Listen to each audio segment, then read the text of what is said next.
pada tanggal 28 Agustus 2023. Seorang anak laki-laki berusia 20 tahun bernama Shibli Sadiq Hidroy, di mana dia menelpon ibunya yang bernama Nahed Akhter. Terdengar suara panik di telepon itu, di mana Shibli Sadiq mengatakan kepada ibunya jika dia telah diculik oleh beberapa orang yang tidak diketahui identitasnya. Shibli juga mengaku jika para penculik menyiksanya. Namun tiba-tiba telepon itu terputus. Setelah beberapa saat, panggilan telepon kembali masuk.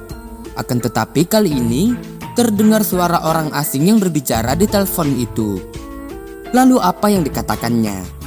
Inilah sebuah kasus tentang sebuah penculikan dari pria muda yang jujur namun bernasib malang.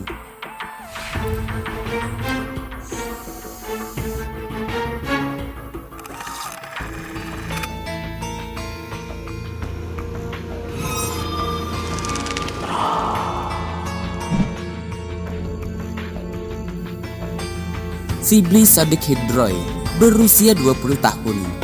Dia adalah seorang pemuda yang berasal dari kota Chittagong, Bangladesh, bersuku Bengali, sebuah suku mayoritas di wilayahnya.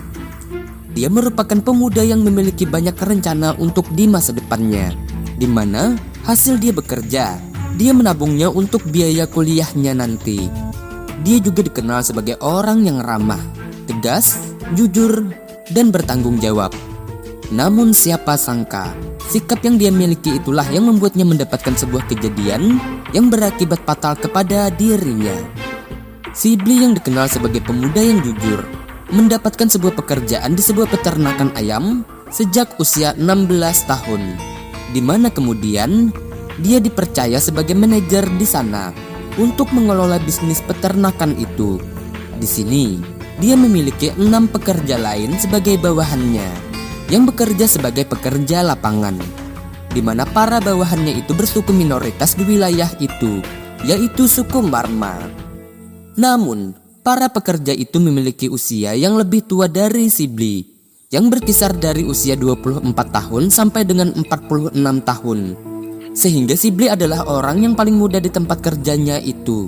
Oleh sebab itu, walaupun jabatan Shibli adalah seorang manajer yang mengatur bawahannya, namun para bawahannya itu sering mengabaikan dan bahkan meremehkan perintah dari Shibli, di mana mereka bekerja sesuka hati mereka, tidak begitu memperdulikan Shibli yang merupakan atasan mereka. Shibli yang bekerja dengan jujur dan bertanggung jawab mencoba sabar untuk menghadapi semua hal itu. Namun lama-kelamaan, akhirnya terjadi juga perdebatan antara Shibli dan salah satu anak buahnya, di mana mereka pun bertengkar. Pemilik peternakan yang mengetahui perdebatan itu mencoba menengahi mereka dan mendamaikannya, sehingga masalah itu bisa diselesaikan oleh pemilik usaha itu. Hari-hari berikutnya, semua kembali berjalan seperti biasanya. Shibli kembali bekerja dengan penuh tanggung jawab demi amanah yang diberikan bosnya. Namun siapa sangka, ternyata pekerja yang sempat berdebat dengan Shibli sebelumnya masih menyimpan dendam kepada Shibli dan bahkan berencana untuk balas dendam kepada Shibli. 2 bulan kemudian, para pekerja itu melakukan penculikan terhadap Shibli dan mereka pun mulai menyiksa pemuda itu. Setelah penculikan itu berlalu selama 12 jam, Shibli diam-diam menelpon ibunya.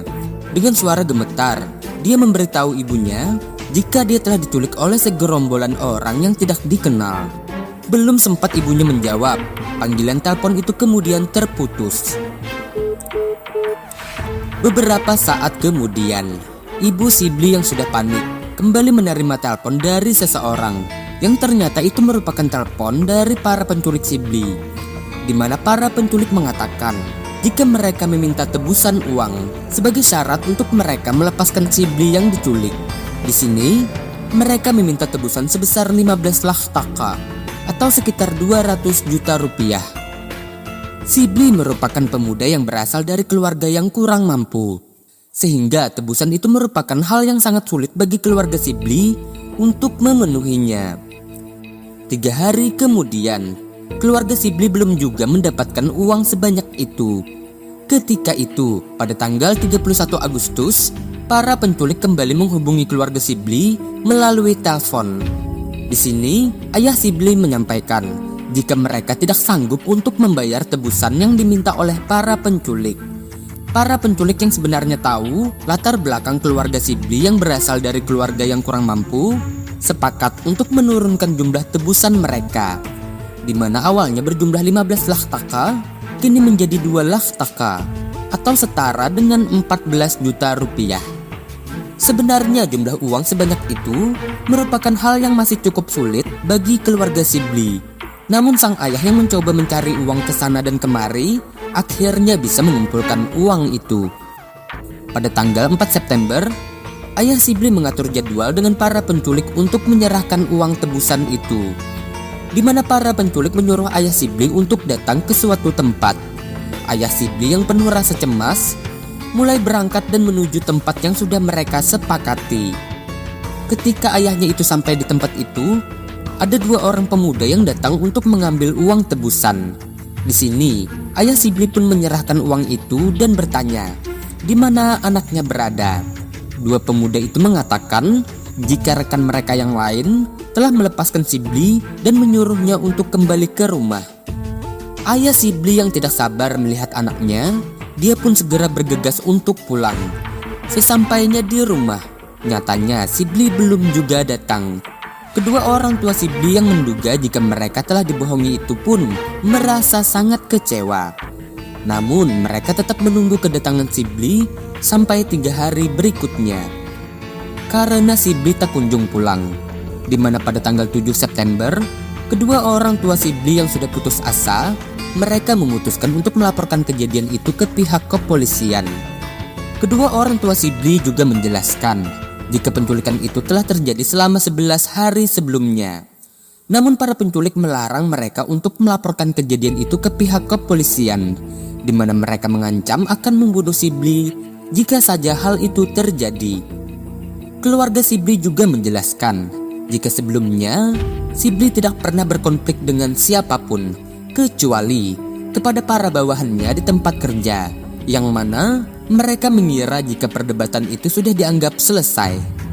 Atas keterangan itu, polisi pun mulai bergerak dan menyelidiki, di mana dugaan polisi dan keluarganya itu ternyata benar jika rekan-rekan Sibli bekerja merupakan orang-orang yang berada di balik kasus penculikan ini.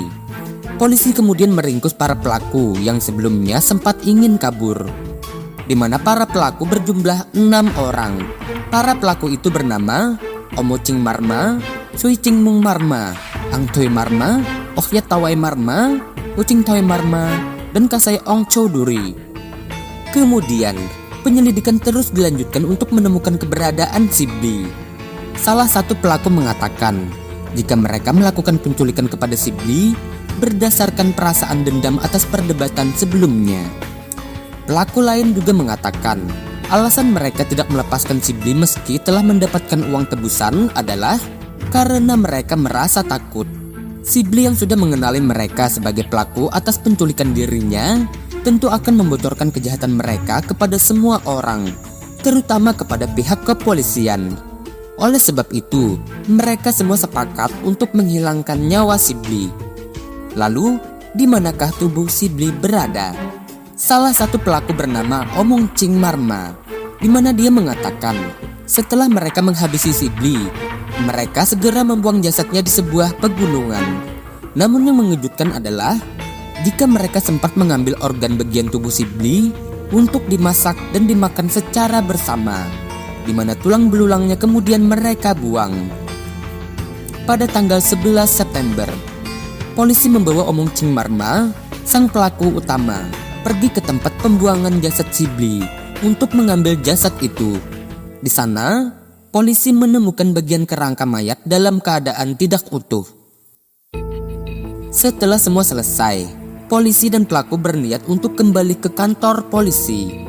Namun di tengah perjalanan, mobil polisi itu dicegat dan diberhentikan paksa oleh para penduduk yang merasa geram atas kejahatan itu. Mereka pun memaksa dan menyeret Omong Ching Marma keluar dari mobil polisi, lalu menghajarnya sampai pelaku kehilangan nyawanya. Sementara 3 polisi yang sebelumnya mengawal pelaku tidak bisa berbuat banyak karena massa yang mengamuk. Meski polisi telah menembakkan tembakan peringatan, Namun para warga tetap tidak menghiraukan dan tetap menghajar Omong Ching Marma sampai sang pelaku utama dalam kasus ini pun terbunuh.